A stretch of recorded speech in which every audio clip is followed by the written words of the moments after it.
In the previous video, we created a drum loop. As a reminder,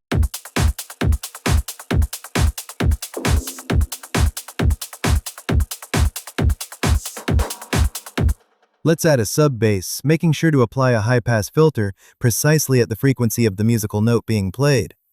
Apply a band stop filter at the first harmonic and boost the kick by 1 decibel at the same frequency using a high Q value. Use a low-pass filter at the second harmonic. The bass effect chain can be downloaded via the link in the video's comments section.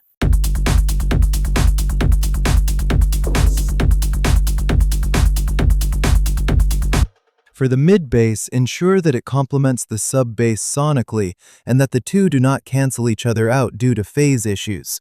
Apply the high-pass cut at the second harmonic and the low-pass filter at the third harmonic.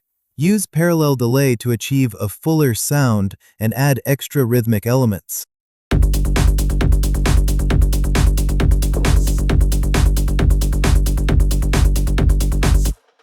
The purpose of the atmosphere layer is to surround the core of the track, so duplicate the channel and apply a 12% stereo offset to the left and right.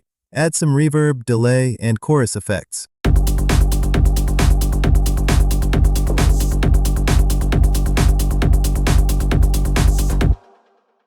Use a drone to create a richer and more immersive ambient texture.